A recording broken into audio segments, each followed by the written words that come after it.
Damn, now ain't this just adorable? We got Kaido's whole crew up in this cover page this week. We got King, Queen, Jack, Kaido himself. We got Who's Who, Black Maria, Sasaki. And we even have X-Drake, even though he's technically not even part of his crew anymore.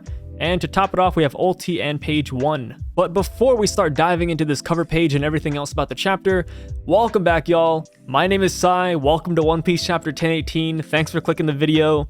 And yeah, there's the intro. Let's just get into it. So, going back to the cover page for just one moment before I talk about the chapter, I gotta say, I freaking love how cute it is. I don't know what it is. It's page 1 and Ulti. Like, they're one of the best duos that have came out of Wano so far, in my opinion. And page 1's reading a freaking book about dinosaurs. It doesn't get any better than that. But I also think this is Oda's sly way of telling us that page 1 and Ulti are really down for the count. People, ever since we have gotten to Onigashima, ever since we've gotten to Wano, people are like, oh, every Zoan that we meet from here on out, they're awakened, you know? Like, they're gonna go down, they're gonna stand back up because they're awakened. And honestly, if I'm being quite fucking honest with you, I feel like Oda might have forgotten that Zoans have that awakening mode. The last time we saw Zoans get up because of their awakening mode and have that crazy recovery is all the way back at Impel Down. You know how long ago that was? I guarantee Oda is thinking of ways to retcon that. If Kaido has an awakening, I promise you, it is not going to be his crazy regenerative speeds. It's going to be something completely different. And I feel like the Impel Down guards, they're just so not there mentally that I feel like they just developed that by themselves. So yeah, page 1 and Ulti, they're down for the count. We're not going to see them again. So, moving on, we have the Gifters. They're protecting Tama, Ussop, and Nami, and they're fighting off Kaido's subordinates. There's nothing crazy there. This isn't the meat of the chapter, but a couple things do get pointed out. Ussop mentions making friends on the battlefield and how cool that is. He mentions how Nami is really cool having Zeus as a partner now, and I feel like him hyping up people around him for their feats is almost saying that Ussop is gonna get he's like almost manifesting it, right? Like, he's like, oh, Tama, wow, that's so amazing, I love your ability. Nami, damn, Zeus is really cool and strong. Ussop, I feel like he's manifesting it. When Ussop gets his fight in this arc, which I'm not gonna say it's page 1 because page 1's already done. Ussop lost to him. I feel like his fight is gonna be with Orochi.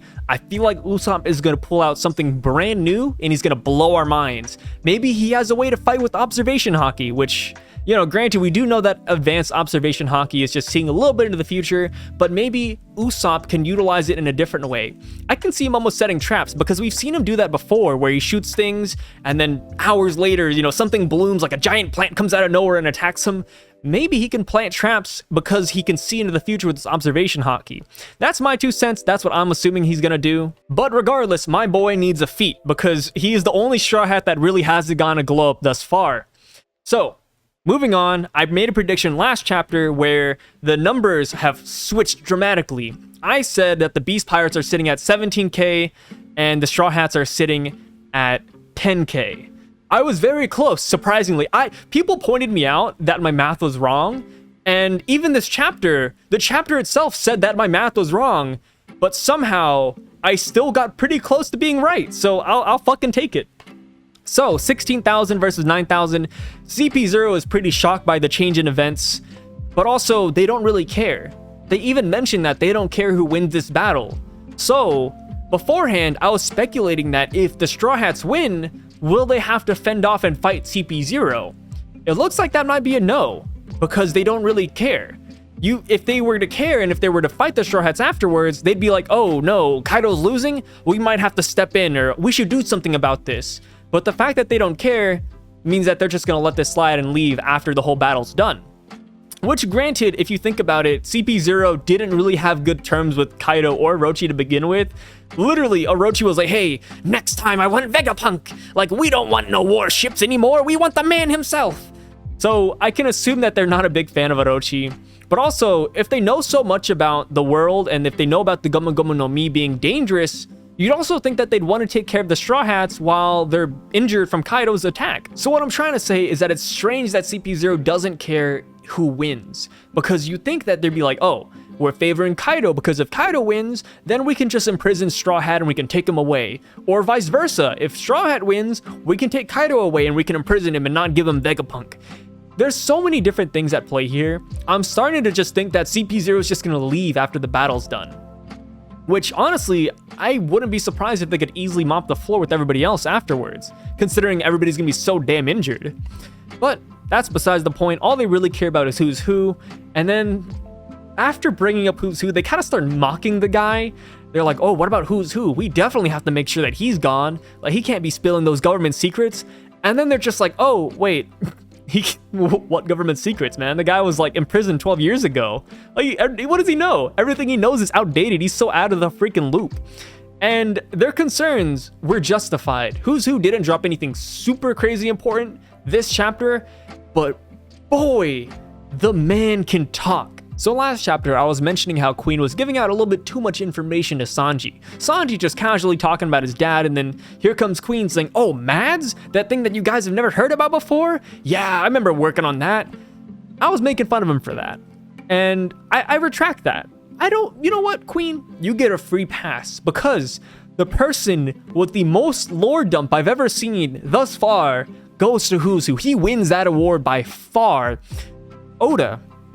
He said, wow, I really got to speed up the pacing in these chapters, but I also got to drop some lore. I got to drop some exposés on us. And he says, what's the best way to do this? Well, I want to give Jimbei a really good fight, so why not do both? Why not have them fight this incredible fight while also having who's who tell him essentially his entire backstory and shit that we don't even know about yet. So now this brings us along to the fated match between Cat and Fish. And I gotta say, this fight was a lot cooler than I thought it was going to be.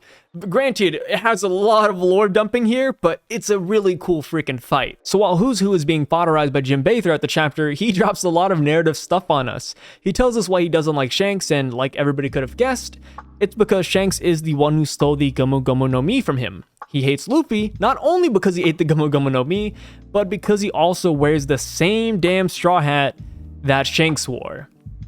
I love that he has this giant grudge against Shanks, because after losing so badly to Jimbei in this chapter, I can just imagine a scenario where who's who walks up to Shanks and he's like, oh, I have the biggest grudge against you, red hair, and then Shanks is just like, who are you again? No, seriously, who are you? So my favorite thing about the chapter is that throughout the entire fight, who's who is constantly just sucking his own dick. He's like, oh, good job, Jimbei, for dodging that one. That was a good call because that was just a little bit too strong.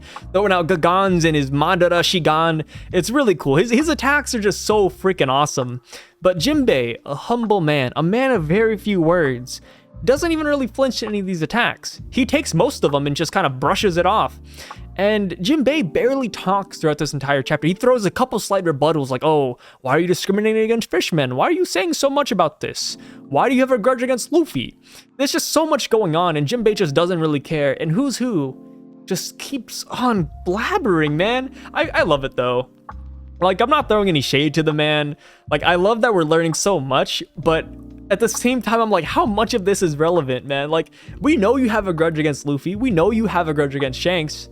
But what are you gonna do about it? You're not fighting Luffy right now. Hell, you'd be lucky to even fight Zoro or Sanji. Over here fighting Jimbei. Jimbei's too much for you, man. God, go fight Ussop or somebody. Maybe Ussop can beat your ass. But with that being said, who's who brings up one more little narrative drop on us, a little lore dump on us about this guy named Nika, the Sun God Nika.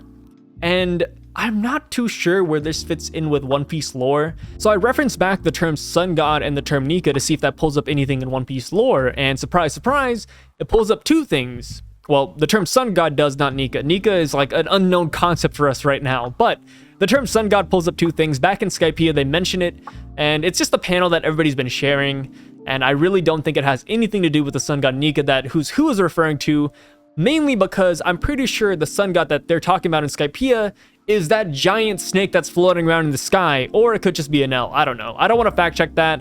If you've been with One Piece since day one, unless you're reading that manga all throughout, you know that Skypiea is one of the more painful arcs in the entire series. It's cool in concept. A sky island, dope. A giant snake, cool. One of the first times we have this crazy OP villain, awesome. But damn, that exposition was too much, man. But here we are in Wano, and the next time we are introduced to the Sun God, or mentioned of a Sun God, is in Big Mom's flashback with Mother Caramel. She mentions that the Giants of Elbaf celebrate the sun god during the winter solstice, and that's pretty much it. That's all the lore we got for that. So it is theory time, boys and girls. Put on your brain caps, and I'm gonna take you on a ride. I could be blowing smoke up your ass with this theory, but I'm gonna shoot my shot anyways. So the Giants of Elbaf celebrate the sun god. We know that Joyboy, or at least a lot of people are speculating that Joyboy was a giant, hence the giant straw hat in Im-sama's basement. And if it is true that Joyboy was a giant, then we'll learn more about him when we head to Elbaf. And I just gotta say this, but if Joyboy is actually the giant and the Sun God Nika, then there's a slight potential that he might actually still be alive today. Because if Who's Who heard this story 12 years ago, and the world government just made the guard that talked about him disappear, then there's a chance that they're afraid of Nika coming back. Or this could just go a completely different way and just say that Nika is actually dead and the world government just doesn't want people to say that name in general. And even if that is true, we do have a slight insight on what might have happened during the 100-year Void Century, and what Joyboy's part in it had to play. So in Who's Who's story, he mentions that the Sun God Nika is somebody that comes up to you, smiles, and then helps you get away. I'm assuming, it's not too crazy or far-fetched. I'm sure there's like a bunch of other people out there that theorize it already, but Joyboy freed the slaves. And that's why he's so keen on asking Jimbei about the fisherman's slavery and if he knows anything about the Sun God Nika. So, if Joyboy freed the slaves, then we can only assume that the celestial dragons, even hundreds of years ago, had slaves, and they all broke loose, and I'm assuming a giant war took place. I don't know the contents of the war, nobody really does. If I go on any more about this shit, then it's just gonna get into pure la la land, like nothing's gonna hold any credibility. But yeah, Joyboy, or Sun God Nika, freed the slaves, and the world government doesn't want anybody to know about that. We don't know why, we don't know how, but yeah, there it is. So anyways, back to the fight before I get too far out there, wherever the hell I was going. But yeah, Jimbei is tanking Who's Who's Shigans, his Madara, and then all of a sudden, Jimbei just stops blocking. He just takes it straight on, and guess what? His finger breaks. Who's Who's finger breaks. It's such a painful panel to look at. I even cringed a little bit when I saw it. It breaks. Jimbei decides to add insult to injury. He breaks the man's wrist so he can't even throw that shit out anymore. And then you're like, oh, what's gonna happen now? Oh no, Who's Who threw out a Rangikyu right at his face. And it's like, oh crap, it's gonna just destroy him, right? It's gonna hurt so much. Jimbei tanked it. He's not even, in the panel where he got hit, he's not even freaking bleeding. And then he goes on, he hits him with the giant shockwave fishman karate, and then KO. The next thing you see is Who's Who has blood out of the mouth, he's flying backwards, and that's it.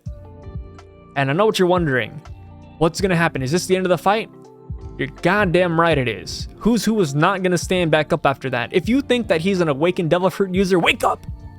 Wake up and smell the coffee! He's not.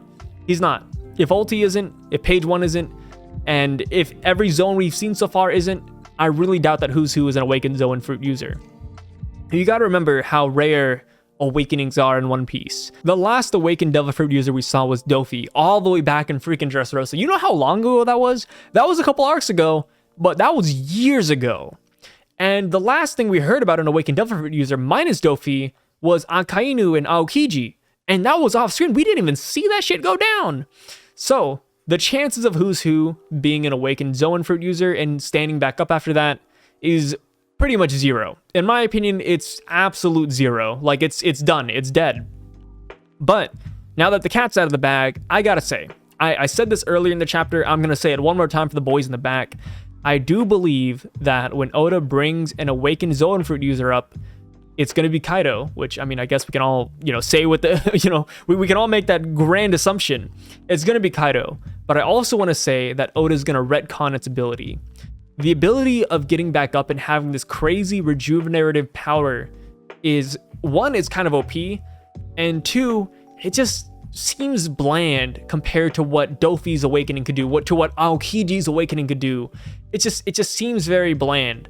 And I feel like Oda making that up all the way back in Impel Down, he's definitely going to change it up. Maybe he'll keep the regenerative properties, but he's also going to add on to it. I guarantee it. But anyways, guys, this chapter was a banger. It's a lot of fighting. Usually when a lot of fights happen in a chapter, I don't like to talk about it too much because what am I going to say? Oh shit, who's who threw out a little punch? Oh snaps, Jimbei bringing out that karate. I like to point out the big things, but other than that, you guys have eyes. You guys know what the hell is going on here, and it's badass. But besides that, thankfully, Who's Who dropped a lot of narrative on us, more so than we could have ever asked for. Thank you, big brother. And yeah, that's pretty much it for the chapter. Seeing the fight between Jimbei and Who's Who go off so well, I'm really excited to see what the rest of the Tobiroppo and the rest of the Beast Pirates have to offer. Because Oda showing his genius with Jimbei and Who's Who makes me very hopeful for the rest of the fights to be just as amazing. And like I said before last week, Inudashi versus Jack, like if he can make that fight good, then the limits of this man knows no bounds. So anyways, guys, thank you for watching up until this point. If you have, please consider liking the video, subscribing. It really helps out a lot. Thanks for just clicking on this video to begin with, even if you like it or dislike it. And if I said anything that's not correct, please let me know in the comments down below. If you agree with some of the things I said, let me know as well. I love reading all the comments. I try to respond to as many as I can. If I like your comment or, give that little heart thingy, then that means I've read it. And I mainly read all of them, good and bad. And I'm just here, man. I'm freaking open. I'm an open book. Maybe I do something wrong. Maybe I do something right. Let me know. I won't know unless you tell me. But yeah, guys, thanks for clicking on the video. Thanks for watching. And I'll see you guys in 2 weeks because there is a break next week. So, rip. We're going to get a lot of breaks in the upcoming weeks, actually. So, be prepared. See ya.